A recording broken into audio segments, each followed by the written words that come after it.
Энэ удаагийн дугаарт бид 2021 оны Passmore гэх сэтгэл хөдлөсөн нэгэн киноны тухай ярих болно. Киноны гол дүр Эдди Passmore урт хугацааны хоригоос эдсийн дараа төрөлх хоттой иргэн ирснээр энэ кино эхэлнэ. Гэрийнх нь үүдэн дээр түүнийг төрсөн эмээ нь угтан авлаа. Эмэгтэй ач үгээ хараад баярлаж хэрэгтэй бүх зүйлийг нь худалдаж авч түүнд зориулж тусдаа өрөө бэлдсэн байлаа. Эмээ хүүгээ өрөөндөө хурдан орж тухалж ав гэсэн юм. Залуу өрөөнийхөө цонхоор харж байхдаа тэдний зүлгэн дээр зөөврийн сууцанд нь амьдардаг нэгэн эмэгтэйг хүүхдийнхээ хамт гадаад тоглож байгааг олж харна. Хоол идэж байхдаа эмээ нь шинэ хөршүүдийн талаар ярьж өгөв.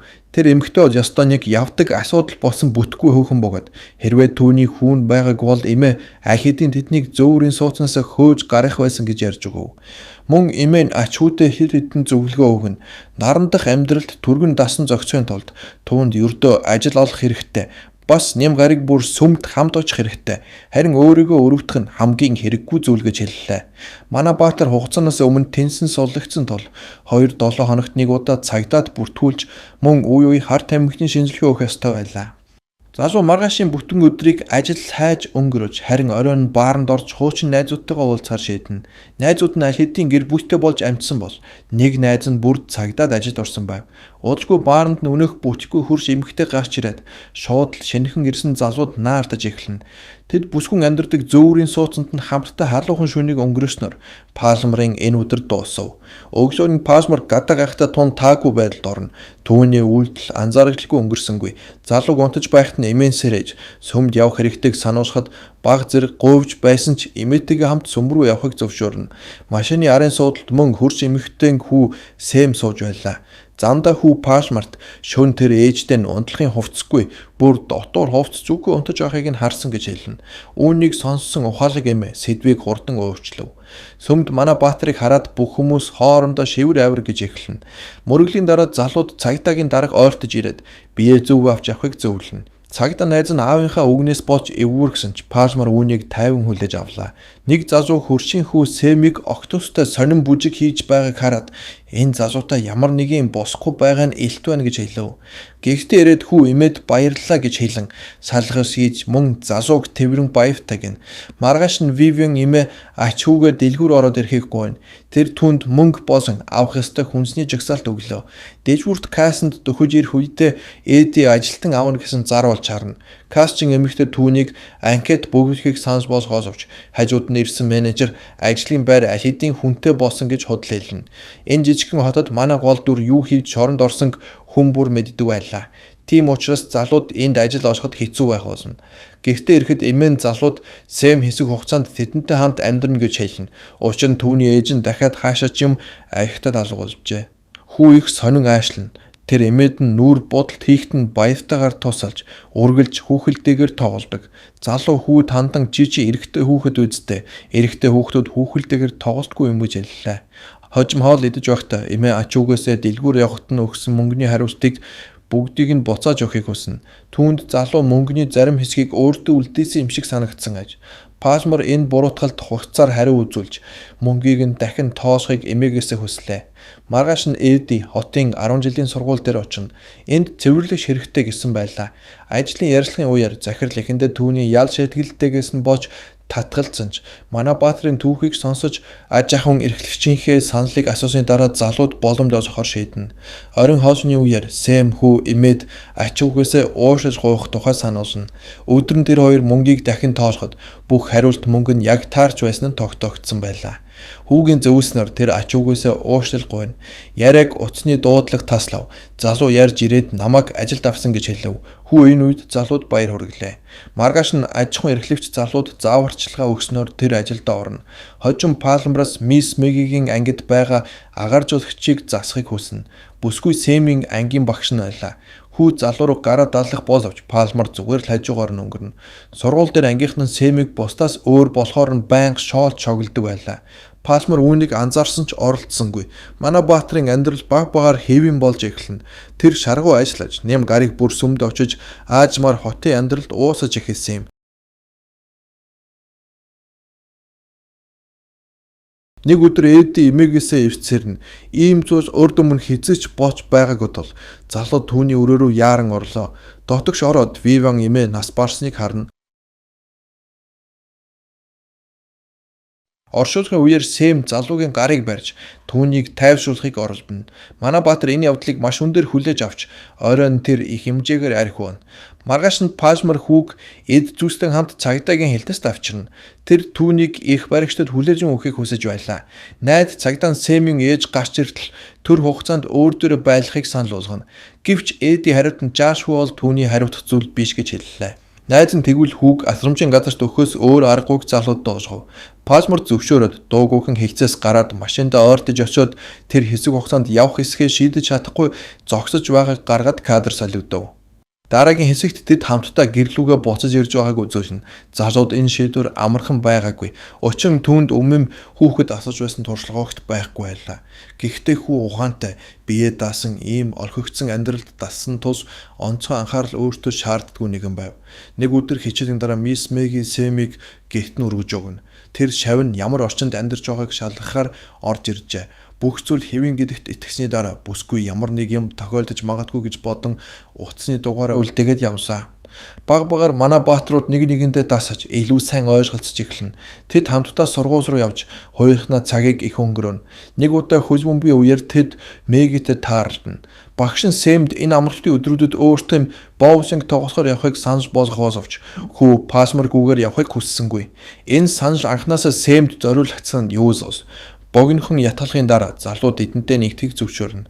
Эди тоглолт үүсэх бос харин Сэмд хөгжөөн дэмжигч октын хөдөлгөөн илүү сонирхолтой байлаа. Амралтын өдрүүдээр тэд хамтдаа хөгжилтэй цагийг өнгөрөөнө. Ширээний ард сууж байхдаа томчууд өнгөрсөн амьдралынхаа тухай бие биендээ ярьцгаана. Мэги бүтлэхүү гэрэлтийн дараа энэ хот руу нүүж ирсэн бос Пасмар шоронд суусан хугацааныхаа талаар шударгаар хэлнэ. Тэдний хувь тавилан ямар нэгэн тасаараа төстэй байлаа. Хоёулаа энэ газарт бүхнийг шинээр эхлэх найдвартайгаар эсгэсэн байв. Цаг хугацаа өнгөрөх тусам Пасмар усан бүр аавын дүүвд орж эхэлнэ. Тэр Сэмд өглөөний хоос бэлдэж сургууль дээр нь ч харж ханддаг болсон. Мөн орой баар руу явах бож өөрийн жишээгээр муу үйл бүрийн дараа шудраг шийтгэл хүн бүрийг хүзээж явдаг гэдгийг тайлбарлана. Удалгүй Сэмийн төрсөн өдөр болсон. Мэги төрсөн өдрийг зохион байгуулахад залууд туслав. Төрсөн өдрийн баярын дараа цэвэрлэгээ хийж байхдаа бүсгүй задлаагүй олон захидал байгааг анзаарч тэдгээрийг яллахад туслахыг санал болгоно. Захидлын дунд өмгөөлөгчөөс ирсэн захидал байлаа. Тэр нь гэрээслийн тухай байв. Утасны ярианаас Эди тэдний байшин худалдаанд тавигдсан. Харин олсон мөнгө нь сүмийн санд шилжихийг мэднэ. Мөн худалдаа дууссаны дараа залууд нүүхэд 30 хоногийн хугацаа өгөх аж. Энэ түүний хүсэж үнэхээр байсан гэж үгэж Пасмарыг асуухад тийм гэж айж өгнө гэж цаадах нь хариулснаар тэдний яриа өндөрлөв. Таагүй мэдээ Пасмарыг сэтгэлээр унгана. Энэ Сэмтэй харилцах харилцаанд нь ч илэрлээ. Энэ хооронд хотынхон Хэллоуины баярт бэлтгэж эхэлнэ. Дэлгүүрт хүү өөрийн дуртай хүүхэлдэйн киноны гүнж Пенелопогийн хувцсыг олж харна. Гэвч Пасмар түүнийг болиулахыг оролдож, оронд нь ханхүү эсвэл далайн дээрвшийн хувцас санал болгоно. Залуу түүний насны хүүхдүүд маш харгис байдаг гэж хэлнэ. Тэд бусдаас өөр нэг шоолж шоглох дуртай. Гэхдээ хүү бууж өгсөнгүй. Өөрийнхөөрөө хатууд зогссноор шидэд дагныг хувцас авч чадлаа. Касанд Пасмар дээр эмээгийн танил эмгэн дөхөж ирээд залууг гэмт хэрэгтэн гэж доромжолж хүүхэд харж хандах чадваргүй гэж хэлнэ. Гэвч Сэм залууг өмөрч тэр эмгэнд бусдын хэрэгт бүү оролцох гэж зөвшөөрнө. Манай хоёрыг дэлгүүрээс явхад эмгэн би нийгмийн хамгаалалт хэлэндээ гэсээр хоцров. Хэллоуин болно. Бүх хүүхдүүд сургууль дээрээ өөр өөрийн хувцастай ирнэ. Ангийнх нь мэдээж шууд Сэмийг доромжож шоолж эхлэх боловч Мэги үүнийг урдчлан мэдсэн мэтэр зориуд эрэхтэй хүний хувцас өмсөж ирсэн байлаа. Тэр хүүхдүүдэд баярын үеэр хүн бүр хүссэн дүрдээ орж боосно. Үүнд ямар ч сонин зүйл байхгүй гэж хөгжөлтэйгээр тайлбарлана. Оройн манай хоёр бүсгүн гэрт баярын оройн хоолсонд очино. Хоёулахнаа үлдсэний дараа Мэги залуугаас өөрийн яс шидэглэлийн талаар ярьж өгөхийг хүслээ. Пасмар их сургуулийн хөл бөмбөгийн багт тоглодог байсан ч гэмтэл авснаас болж хасагджээ. Төрлөх хостоо буцаж ирээд тэр хийх юмгүй болж найзуудтайгаа цагийг их өнгөрөөж эхэлсэн байна. Нэг орой тэд хамтдаа нэгэн айлыг дээрэмтгэр шийджээ. Гэрээ эзэн эсэргүүцхийг оролцсон боловч Пасмар түүнийг маш хүчтэй зодсон бөгөөд цагдаад бүх бурууг өөр дээрээ авч найз нараа яс шидэглээс аварсан байна. Энэ сэтгэл хөдлөм ярианы дараа хосоод үнсэнсэж уусмаар хамт онцгойжээ. Харин Сэм багш эмэгтэйнхээ том өрөөний буудан дээр унтсан юм. Маргааш нь Пасмар сургуулийн компьютерийн ангид орж хүүхэд асар хамгаалалтанд авах хуулийг судалж эхэллээ. Хичээлийн дараа Сэм найзынхаа гэрт цай уухаар явж босох эсхийг асууна. Пасмар энэ боломжийг ашиглаад цөлөөт цагаа Мэгитэй хөвгөлтэй өнгөрөөхийг хүснэ. Гэвч хосуудын жаргалыг гэртээ уйлж ирсэн хүүд тасалтуусна. Уруусийн будгаар бүхэлдээ заваарсан тэрээр байшин руу гүйж орж ирсэн юм. Эди Сэмийг хөвгүүд дахиад шогуулсан гэж бодно. Тэр дараагийн удаа тэдэнд эсэргүүцэлж үзүүлэхийг зөвлөв. Гэвч хүү өөрийг нь энэ удаад ангийнх нь хүүхдийн аав буюу Палмерын хуучин найзуудынх нь нэг нь гомдоосон гэж хэлнэ. Палмер үүнийг сонсоод уур нь хурж учраа олохоор гарч явлаа. Залуу баар руу орж тэндээс найзыгаа олж дуудана. Өөр нэг залуу дээр очиад хэрвээ түүнийг цагдаад мэдэгдвэл тэдний бяцхан нууцыг элчлэн гэж сүрдүүлнэ. Гэвч эрэгтэн Меги Палмерыг ийм үйлдэл хийсийн төлөө зэмлэнэ. Эмэгтэй хүү унтах хүртлээр залууг байнга дуудаж уйсан гэдгийг хэлсэн юм. Өгсөөн Эди хүүг зоригжуулахыг оролдоно. Тэр хүүг хүүмэн гэж дуудаж, гүнжүүдэд дурсагчдын күзөвд эсэх өргөдөл явуулахыг санал болгоно.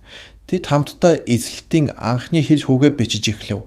Яг энэ мөчөд байшинд хүүгийн ээж Шелли хүн амар царайтай гарч ирнэ. Тэр хүүдээ эд зүйлсээ цуглуулахыг тушааж, түүнийг буцаан явуулын байшин руугаа авч явлаа. Хүүг явсны дараа залуу бониглон арх ууж эхэлсэн юм. Нэг өдөр ажилласаа ирж байгаад Палмер өөрийн талбайн ойролцоо цагдаа нар байхыг харна. Эрх баригчид хүүг асрамжийн газар руу авч явсан байлаа. Тэд ээжийнх нь эцэг их байх эрхийг хасуулах хүсэлт шүүхэд гаргасан байв. Үүнийг мэдээд манай залуу хүүхэд хамгааллын албанд очино. Тэр түр асран хамгаалагч болохыг хүсэж байлаа. Гэвч түүний ял шийдгийн талаар мэдмэгц мэрэгчлэн шүүгч түүнд гарцаагүй татгалзан гэж залууд хэлв. Оройн Палмер Шелли дээр очино. Тэр түүнд сайн дураараа бичиг баримтанд дарын үсэг зурж, Сэмийн асран хамгаалах эрхийг өөрт нь шилжүүлэхийг санал болгоно. Гэвч бүсгүй эрх баригчид хүүг нь буцааж өгнө. Дараа нь тэд нүүж шинэ амьдрал эхлүүлж чадна гэдэгт итгэлтэй байгаа залууд ширүүнээр ойлгосов. Ингээд шүүхийн өдөр болсон. Палмер Мегитэй хамт шүүх хурц дээр ирсэн байлаа. Нүдэндээ нулимстайгаар тэр өөрийн түүхийг ярьж, асран хамгаалах эрхийг өөрт нь өгөхийг хүснэ. Гэвч шүүгч үүнийг мэдээж зөвшөөрч чадсангүй. Шүүгч залууд тэнцэнгийн хугацаа дууссаны дараа дахин хүсэлт гаргахыг санал болгоно. Шелли богино хугацаанд янз бүрийн согтууруулах, мансуурах зүйлсээ хэрэглэхээ бойсон тул түүнд хүүг нь буцааж өгчээ. Залууд тэдний нүүж байгааг цонхоор харж өөрөө чимээгүйхэн байшингаа чөлөөлөхөөр бэлтгэн. Гадаа гахад тэр хүүгийн гэрээс хэрүүс хашхаран сонсно. Явуулын байшинд орж ирээд залууд зодооныг салгав. Мансуурсан ээжийг нь хараад Палмер хүүг авч түүнтэй хамт хотын зах руу явлаа. Шатхуунд үгэх газар тэр бүх зүйлийн талаар Мегид уцаар ярьж өгнө. Бүсгүй энэ үед залууд хүүг аль бос хурдан буцааж өгөхийг шатгана. Шоронд эргээд ормооргүй зогоос хүүг ямар ч адгийн байсан хамаагүй ээжд нь үг гэж зөвшөв. Залуу зөвлөхийг дагаж гэртээ ирэхэд Палмерыг аль хэдийн цагдаагийн баг бүрсгэн хүлээж байлаа. Шелли хүүхдийг нь хулгайсан тухай өргөж гаргасан байв. Найд цагдаа нь хүүгийн ээж одоо мансуурсан байгаа тул хүүг ангийн багш Мисс Меги рүү хүргэж өгнө гэж Палмерт хэлнэ. Мөн тэр болсон явдалд харамсаж байгаагаа илэрхийлв. Палмер хариуд нь хүүхдийг асрамжийн газарт битгий өгөөж гэж гуйна. Хүү баривчлагдсан залуугийн араас уйлах бол залуу ээж дээрээ очиж Сэм гээд цагдаагийн машин хөдлөн яв. Хожим залуугийн хорих камерт цагдаа найз Колсон орж ирнэ. Найз нь Шелли үнэндээ Палмераас хүүтэй хамт дэлгүүр ороод ирээч гэж гуйсан боловч мансуурсан байсан болохоор үүнийгээ мартаад хулгайсан гэд мэдүүлэг өгсөн байсныг нь тогтоолоо гэж хэлнэ. Залуу камераас гарах үед цагдаа түнд бидний өөр ингээд дарагдсан уу гэхэд Палмер тиймээ дарагдсан гэд яваад өглөө. Дараагийн хэсэгт Сэм, Меги, Палмер 3 эвлүүлэх тоглоом эвлүүлж цуугаа гаргана. Энэ үед нь хаалга тогших чимээ гарч байшинд Шелли орж ирэв. Бүсгүй хүүгээ өсгөж хүмүүжүүлэх чадваргүй гэдгээ одоо нэгэн ухаарсан байлаа. Тэр эцэст нь тэгэхэргүй өөрөө огт тоодгүй хүүгийнхээ асран хамгаалах эрхийг Палмерт шилжүүлэхээр шийдэж байгаагаа хэлсэн юм. Сэм энэ шийдвэрийг зөвшөөрч дараа нь ээж дээрээ очиж түүнийг тэвэрнэ. Хожим тэд эд зүйлсээ авахар эмээгийнхээ гэрт очино. Байшин аль хэдийн зарагдсан байлаа. Шуудангийн хайрцагнаас Палмер Сэмд хаяглагдсан захиа олно. Тэрээр шидэд дагинд дурлагчдын хүндэт клубт иссэн анхны хүү болсон байлаа. Голс бүрүүд баярлан тэвэрлэж байгаагаар энэ кино төгсөв.